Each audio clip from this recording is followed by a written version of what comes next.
Okie doke. So, in order to talk about, in order to really crack open the conversation about our visitors and how to kind of get to know them so that you can manage them sustainably with a high excellence in the direction of connecting them with those opportunities that they're looking for, those motivations that they have to do it. Let's use Canal National Historic Park, which I'm going to refer to as Potomac Gorge, because the Potomac Gorge runs through Canal National Historic Park and is the physical resource upon which the cultural and historic resource of the canal is all about. Okay, so again, just as a quick reminder, we're talking about visitors because this is 50% of the reason for existence for any park service. It is somewhat less than 50%, but it is still a number one tier class reason for the existence of Fish and Wildlife, United States Forest Service, Bureau of Land Management, IDNR, Green Earth Incorporated, Outward Bound, and so on and so forth, right? Public, private, every size, every scale, everywhere. Visitors are half the reason or more for the existence of them, right? They're raison d'etre. But these visitors are constantly changing, right? Boomers are dying off these days. Boomers were, in their millions, responsible for what was called the golden era of forest and outdoor recreation in the United States. So they were born post-World War II. They were about your age starting in the 1960s. And at that point, the graph on visitation at your national park, most likely, unless it was established after 1960, the graph is almost vertical for visitation growth in the 1960s and 1970s. In the 80s, it starts to level off at a lot of places. 90s and 2000s kind of plateaus for some places. But they are now getting old. They are retiring in massive waves, which is creating a lot of job opportunities and openings for you to backfill them as they are starting to age out. And the other reason we're really landing hard on getting to know our millions of visitors, at least by classification or grouping or characteristic, is that in millions, they have the same force as water, right? The force that carved the Grand Canyon, the force that eroded the Appalachians from larger than the Himalayas to, 5,000-6,000 feet at best over the course of 2 billion years, right? Humans, we leave marks, right? So we are constantly inventing new ways to do stuff. If you're familiar with the old Red-Green show, if they don't find you handsome, at least let them find you handy, right? So let's bolt some tractor tires onto a Suburban or a Bronco and go swamp tractoring. So put a new kind of tire or wheel on a regular consumer vehicle, and now you can go into a completely different kind of a place because there's enough displacement on some of these to actually float the vehicle. You can drive this through literally any depth of swamp. And so at Big Cypress, which is a natural area kind of on the Florida-Georgia line, but has nothing to do with the band, people did this so much that they altered the overland flow through that swamp, through that bog. Swamp, not a bog. Because their tractor tires were cutting 4 to 6 foot deep incision slit trenches, not in the direction of very slow, swampy overland flow. Like an inch an hour would be a typical flow rate. They started to divert all of that water and kill the entire ecosystem down watershed because it was starting to dry out and so forth, right? And the way that we figured that problem out was that NASA called up the Land Management Agency and was like, hey, we're seeing some bullshit from space. Is anybody dealing with this? And the Land Management Agency was like, oh, no, we'll take a look. And indeed, some unmanaged swamp tractoring, swamp bogging, it's called different things, was creating problems visible from 150 miles in space, right? So most of our largest human structures in all of history, aside from like the Great Wall of China, not visible from space. Recreation impacts, visible from space. That's a problem. That's on our watch, right? So constantly changing and powerful. Like the decisions that you make as the ranger affect stuff like this because these things affect everything else. All right, so Canal National Historic Park is this narrow strip of green on both sides of the Potomac River. We have the Virginia and the Maryland sides, so two different states managing each bank. The federal government manages all flowing water in the United States. And this is downtown Washington, D.C. Here's the west end of the mall with one of the Smithsonian's in kind of the fine print down there at the bottom. So the cherry trees are right here. If any of you guys have been to the National Malls, it's this end of it, out towards the water. And this is over 100 miles long. So it's a real thin ribbon of a national park, as well as a National Historic Park, but we would call it a national park for broad purposes, okay? This is what it looks like on the ground. This is a built canal, which George Washington, you may have heard of him, helped design this, helped kind of get this set up and financed and so forth. And then there's a towpath where horses, mules mostly, would be roped to essentially a flatboat barge and pulled along this for hundreds of miles to try and get across the mountains to the inland, to get traffic and freight inland of the mountains away from the coast, right? Before we had trains and stuff like that. Trains aren't going to show up for another 70 years when this starts getting underway, okay? But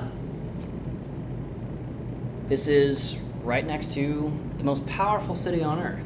There's a lot of neighborhoods that push right up against this. It's a national park site. And it's a dog walking park for a lot of people because their house is like 100 yards from the outside border on one side.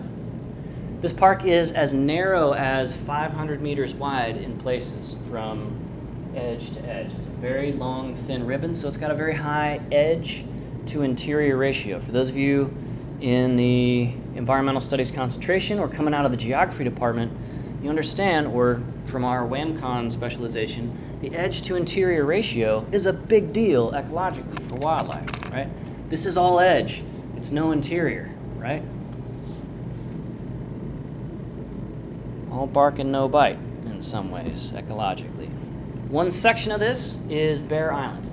Bear Island's like 2 miles long out of the 150 or so miles, whatever the total length of this park is, okay? So we hiked this on summer camp this year, for those of you who remember that, and we've got this Billy Goat Trail, Section A. It is a couple miles long. There are search and rescue efforts on this, not every day, but most days, because a lot of people show up wearing their chanclas or their tevas or whatever, and there's a non-technical rock climb called the Traverse that you have to go across, and sandals not really the right footwear for this kind of thing. But again, this is literally in a lot of people's backyards. So the visitation of this island goes up into orbit real fast, okay? And with that, we're going to get some experienced people, some very comfortable in this kind of environment people, and some folks who are not prepared. Also, this is a very highly channelized river, so looking back at, let's see,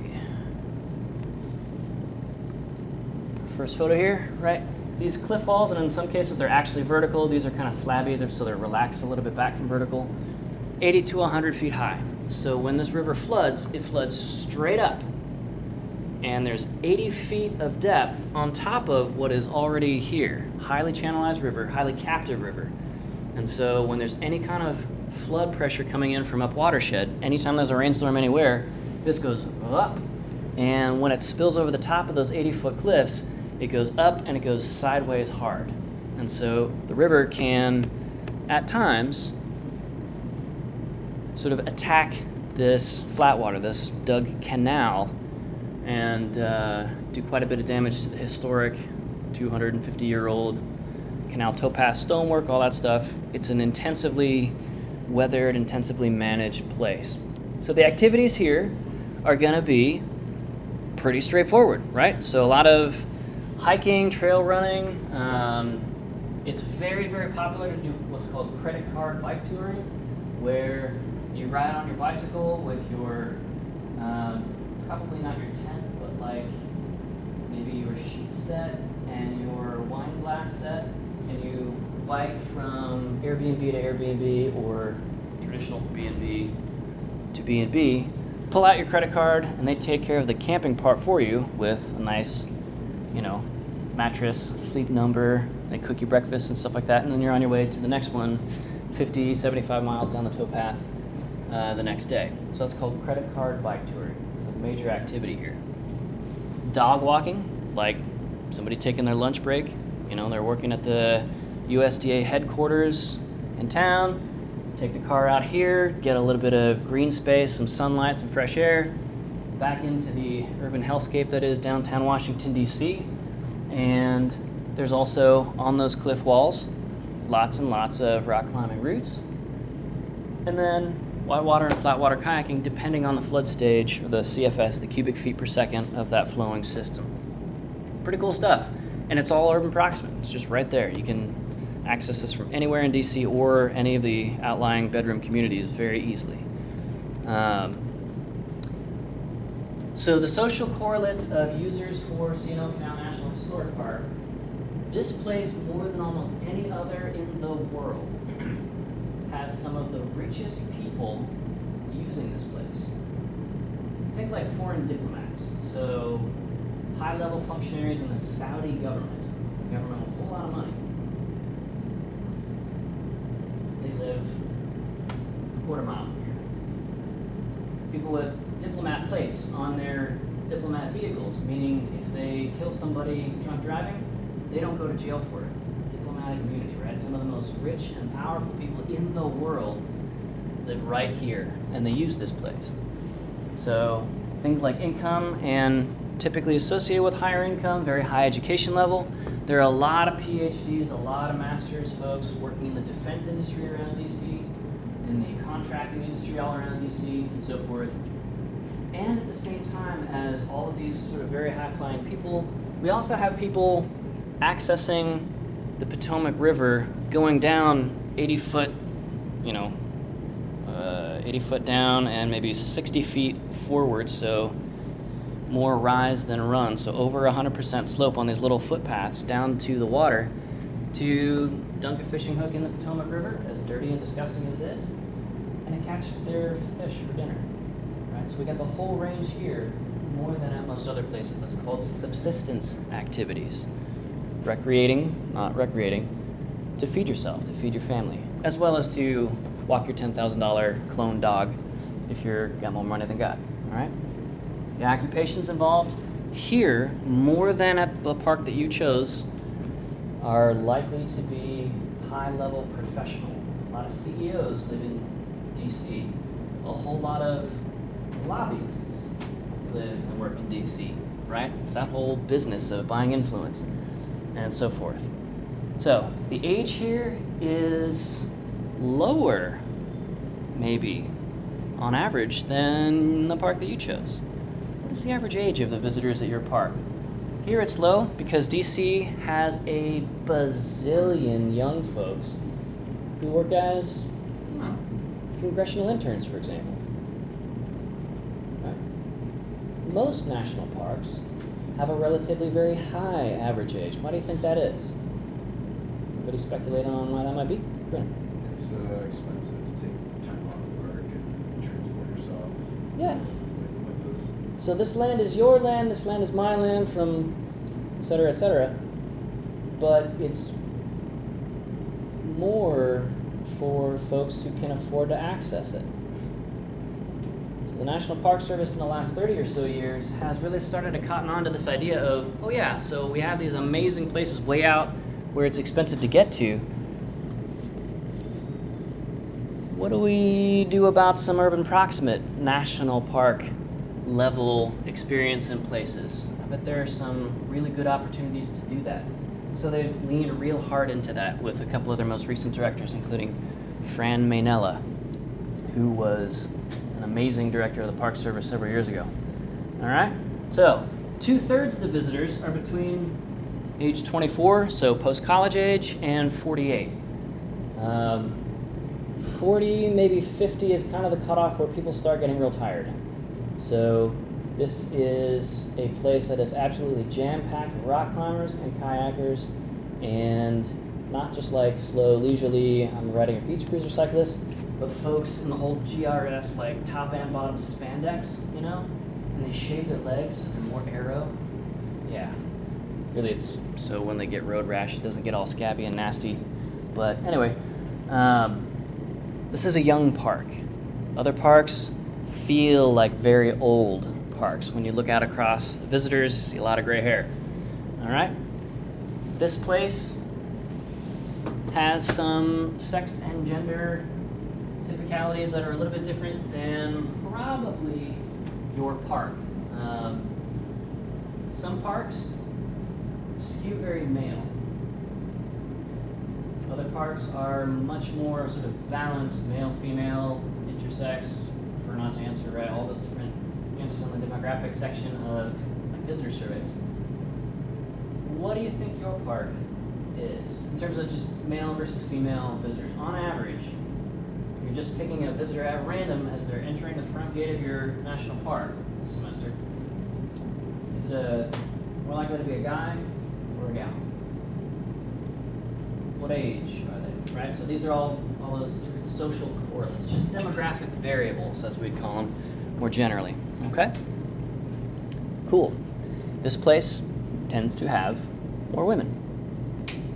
And that might be correlated with the age structure. Older generations tended to enforce, maybe low-key enforce, some gender differences or maybe even stereotypes for certain kinds of recreation activities, right?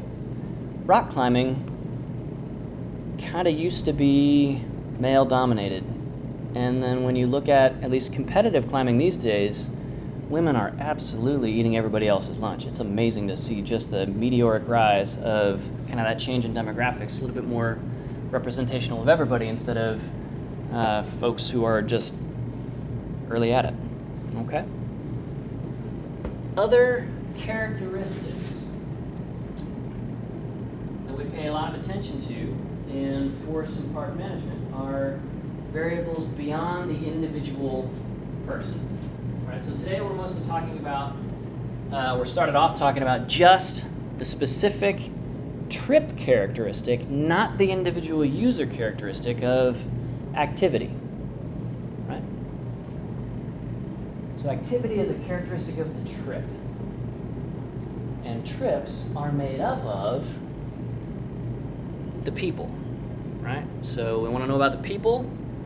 And then once they're on site, what are the specific characteristics of their trips typically? And what are the edge cases that are not at all represented in that typical slice of who's in your park?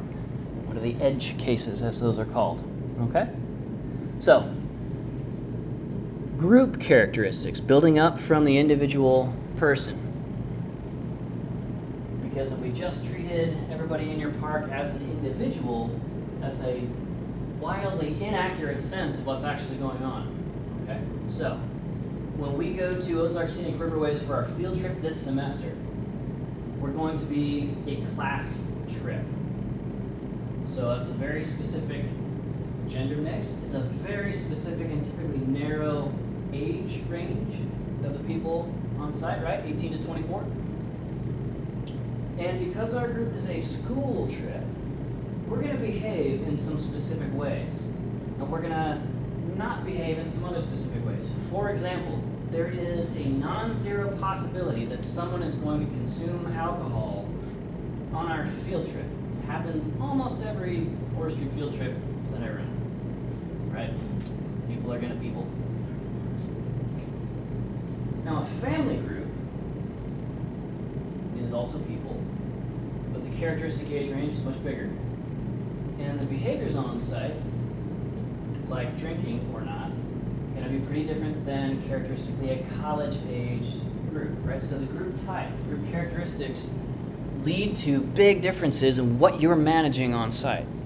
So we want to have a sense of, for your national park, is it an urban proximate park that gets a ton of like elementary school field trips? The parking lot for C&O Canal, the big one by the visitor center, almost never is completely absent of school buses during the school year. And that makes sense, right? There's several million people living in easy driving distance of this place, so why shouldn't kids be able to enjoy this place, right? And a bus full of elementary school kids are going to have very specific activities and that sort of specific bounded age range, and they're going to go to a limited set of places available in your national park versus, let's say, Brandon and his partner head to C&O Canal National Historic Park for a trip. That doesn't seem like a particular vibe, but maybe you guys decide to do that on your way to a show or something. That'd be fun. Yeah. So the two of them are likely to go to some pretty different places and probably a lot farther from the parking lot than a group of school kids who are there for 2 hours and they got a whole bunch of exhausted like teachers and teachers' aides chasing after them and trying to help them not eat goose poop. Okay? Trying, you know. So what's the size of the group? The size alone of the group determines a huge amount of stuff. In wilderness areas, if your park has any federally designated wilderness areas inside of it, group sizes are typically limited to 6 or 8 people. If you have a group of 40 people running around in the wilderness, the per person, the per capita amount of damage or damage rate is way higher, way higher. Each individual person leads to a total much larger amount of impact, trampling, litter, graffiti, whatever, injuries, versus a group of 6 or fewer. That's shown over and over and over in the research. Okay? We'll get to those cognitive processes, we'll lead to that later on. But for now, we just want to understand who are these people, right? What's their activity on site? How many of them in each associated group are doing it? If we have 10 groups of one person, we're going to have a very specific kind of wildlife disturbance patterns. And if we have one group of 10 people, totally different set and amount and intensity of wildlife disturbance impacts. Okay, so group size by itself is a hugely powerful thing, and you as the manager have a lot of control over group size. If big groups are a problem, say no big groups, right? Now your big group wanting to enjoy your national park, they're going to be pissed off, right? You as the manager are saying, you have this motivation, this goal, this drive to come to our park and do XYZ, whatever your activity is on site. And I'm saying, you shall not pass. Gandalf stop. And so they have to either break into smaller groups or not go. But maybe we have to do that sometimes for certain kinds of otherwise unavoidable impacts. Okay? So, group type, group composition. Is it an amorous couple? They might have a bunch of vegetation impacts rolling around together or something, you know, making the beast with 2 backs and agreeing with each other vocally a lot, whatever. Versus a group of retirees that are coming in on a big Greyhound tour bus, 80 of them at a time, right? Maybe the same number of people overall, so one bus full of 80 people versus 40 couples, totally different dynamics, and so forth. Status group dynamics is a characteristic of the group showing up on site. So status group dynamics are, how many of you guys are in RSOs? Cool, all right. Of you guys who are doing anything with RSOs, so student organizations, did any of you join that as a freshman or as like a first semester transfer student? Like just jump right in. Okay, cool, right on.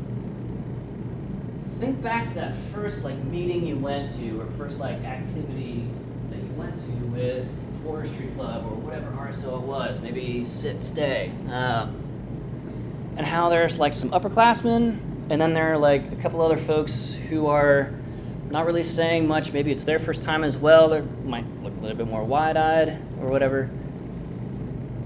So this idea or this label of status group dynamics is what are the internal social competitions and structures and struggles maybe inside that one group recreating at your national park. Some parks and forests have a lot of Greek letter organizations, fraternities and sororities who do events on them. So for example, the George Washington and Jefferson National Forest in southwestern Virginia, kind of near Shenandoah, but down on the lower slopes. There's a ton of universities in and around DC and southwest of that, UVA, for example, and they send a lot of their student groups to the George Washington and Jefferson National Forest to do like their weekend camping trips and stuff like that. It's like their Shawnee, right? So think about the freshmen and sophomore, the new folks on that frat camping trip, right? The pledges, the FNGs, right? Versus seniors who've been in that group, they're very comfortable, they hold a lot of social capital or power inside that group. This can lead to things like some of the freshman newbies in the group trying to do things to impress those high status members of that group. What could possibly go wrong, right? Throw in a whole bunch of 30 racks and it's a weekend, okay? So, what kind of group do you have and what sorts of weird dynamics are happening inside that group that are more tied to the group than the fact that they're at George Washington Jefferson National Forest Complex or on the Shawnee for the weekend, right?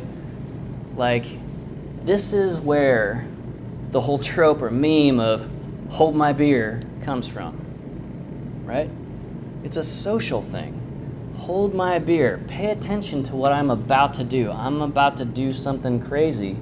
I'm about to put on my clown shoes and try and entertain everybody to try and get a little bit more social capital, advance my status in that group. And maybe it goes really well and everybody's like, dog, that was sick. Ha ha. Have another beer. Or maybe they go, that's a trip to the ER. Let's get that thing pulled out of your abdomen. That's probably not comfortable, right? So status group dynamics can lead to some issues. On a wider scale, status group dynamics also,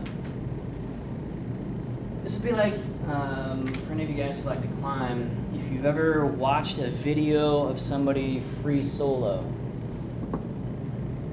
and think to yourself, oh, I didn't even know that was possible. I bet I could try that.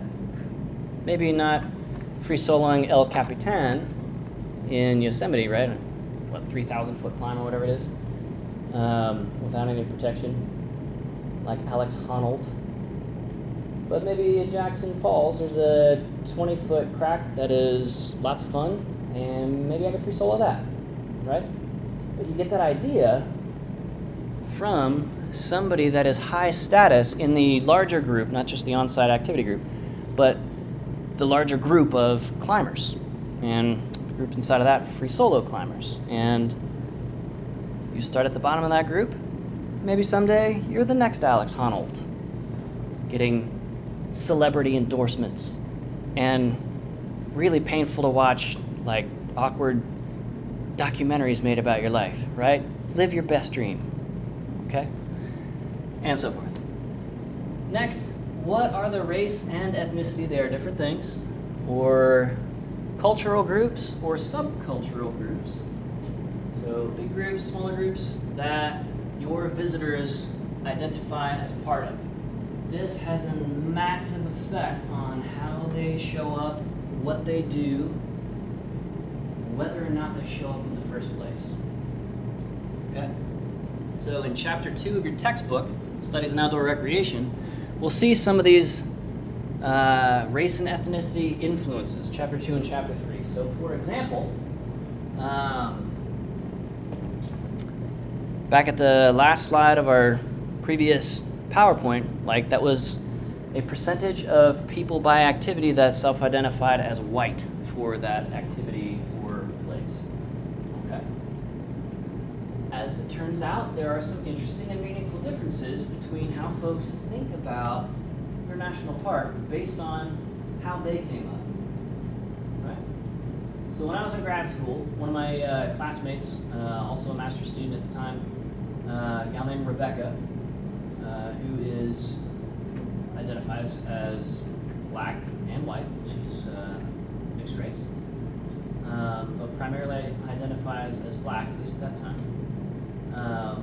She tried to do a research project on why African Americans, black folks, melanated folks, whatever term you want to use, why they're profoundly underrepresented when you start tallying stuff like this up, right? So, 15, 16, 17% of the population, depending on where you draw that demarcation line, and way less than 1/6, 60%, 70% of the visiting population of most national parks. Now, why do you suppose that would be? This is a very sticky and tricky research question, but a very important one. There are millions of people represented by that just dry statistic.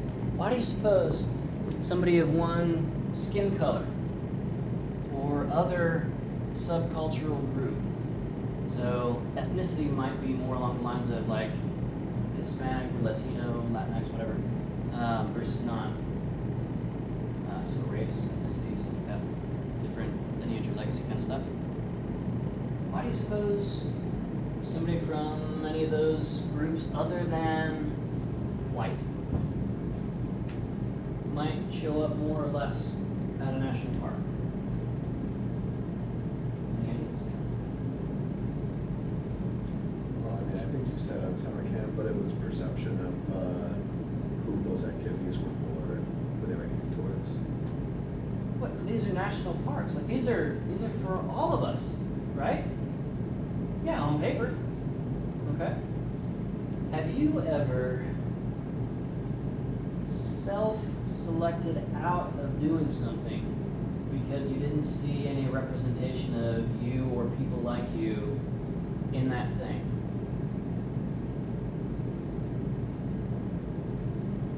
If you're nodding your head yes, that's part of what's going on here. If you're shaking your head no, I've never had to self-select out of anything, can you see how, or can you imagine how not everybody gets to enjoy that particular status automatically? So outside of the scope of forced and outdoor recreation, my wife, who is exceedingly beautiful and literally twice as smart as I am, she has 2 doctoral level degrees and I'm just 1. She's a total babe. She's a turbo hottie. Like, I am all about the city. Our most recent date night was listening to Lord of the Rings audiobook and building the Optimus Prime Lego set. Like, God, guys, I felt so hard and I'm never getting up. Like, marry up, guys. Anyway, when I was in graduate school and when we were first married, I really loved to go running by myself at night. It's quiet, it's cooler out, I don't have to deal with nearly as much traffic. Most of the bugs are, sleeping for the night and stuff like that. It's just a much more pleasant experience for running. And my wife, who happens to be a first-generation Japanese immigrant, naturalized citizen, but her parents are off-the-boat Japanese citizens.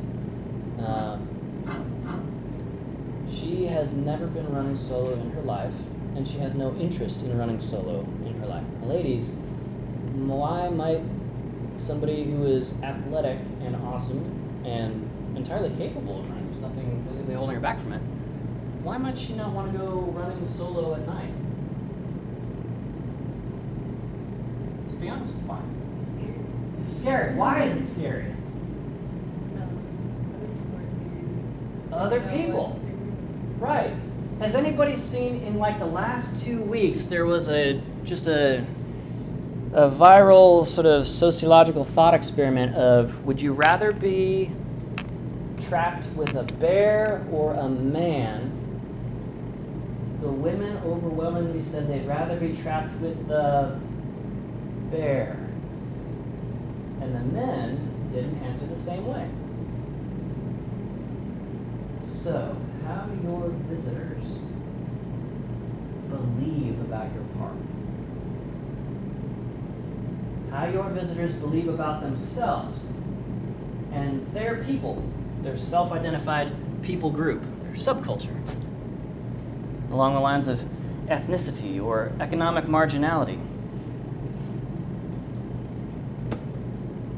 Their beliefs hugely shape their choices. In fact, a lot of folks will never come to your national park, not for anything you've done wrong. You could be the perfect park manager and be completely missing out on an entire section of society, and you are. This is happening. It's been happening every day since the creation of the National Park Service. It's changing, but it's still happening, right? Oh, we don't do this. We never did this. We don't talk about going to your park and doing whatever activities you're starting to uncover there, because that's not something any of us have ever done. We don't even think about it. We just don't. I mean, maybe we know about it as a concept, but it's just not something we ever have identified with, seen in ourselves. And then there's also the sense of, okay, well, for folks who are descended from enslaved people here in the United States, right? So the Civil War ended about 150 years ago, and there are still echoing effects of things like your ancestors having or not having, as a function of being previously enslaved, the ability to send you to college without absolutely ginormous loans. With a sense in that family of, we are a family that values education because that's in reach for us, and most of us have done it and just sailed right through. Okay? That's called the marginality hypothesis. Third and finally, there is an outright racism hypothesis of, remember Rebecca, a fellow grad student up at the University of Vermont. She said, you know, to my older generations in my family, the woods are where black people go to get hanged. And that's still in living memory, like a lynching a day for older melanated people. So why wouldn't they think of your forested national park as a place where black people get disappeared? Now, that may not be true. The murder rate across the entire United States National Park System, with close to 300 million visitor days per year, sorry. So 300 million people entering a front gate somewhere across a year, across the entire National Park System. The murder rate across the park system is very closely equal to the murder rate in Carbondale. You're a hell of a lot safer in any of these national parks than you are in this classroom right now. But if it doesn't feel like that, like if the stories that are handed down in your family don't sound like the stories handed down in my family, where, guys, my last name is Park. I go camping a lot. Generations of parks have gone to parks, right? We go hard on that. But for other folks where their story is pretty different, it kind of makes sense for them. And so it can become not a self-fulfilling prophecy, but the perception defining the reality. Because if the perception is, this is a place full of racists, and national parks are overrepresented with white people, and some brown people have experienced some racism from some white people, right?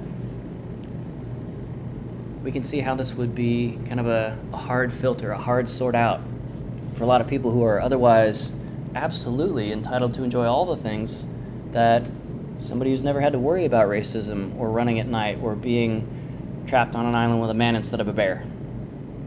Okay? Does all that make sense? All right, these are some sensitive topics, so I want to treat them with kindness and heart and a lot of seriousness. Does anybody have any questions about these basic social correlates or characteristic identifiers of your recreationists, your visitors, your users showing up with or without other groups of people like it, and things that tend to be true about groups of those recreationists showing up together on purpose? Any questions? All right, cool. So, your assignment for Wednesday, read chapter 2 of Studies in Outdoor Recreation. It starts talking about some of this stuff, chapter 2 and 3, but just for now, read chapter 2. It's pretty dense. So give yourself space and time to maybe read through it once, think about it, take another look at it before Wednesday. And head back to your national park's website and start to get any sense that you can from not just the individual users and their specific activities, as was due for today, but what kinds of folks are showing up. In order to do that, you may need to dig into the management and science section of the website for your national park and look for things like the visitor management plan. That's going to have a lot of info about who's visiting your park historically and who they think is about to visit your park as these trends change over time, right? So Caucasians, light-skinned folks are about to become the majority minority in the American population real soon now if it hasn't happened yet.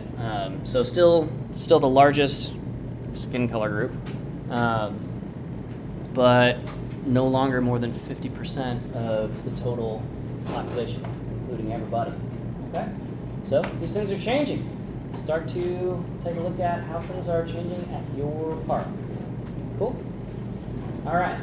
Cool. So this information is not going to be collected in a single spot. It's going to be in different documents for different parks. But start to take a look at that management and science section of your national park and take a look at what documents are available. General management plan, trails plan, visitor management plan, all these different names for approximately adjacent things. I'm around for questions. I'll send a few minutes early. Sorry we were inside today, but it's hot and disgusting outside, so hopefully this worked a little bit better than otherwise. Thanks. Hang out for questions if you have them.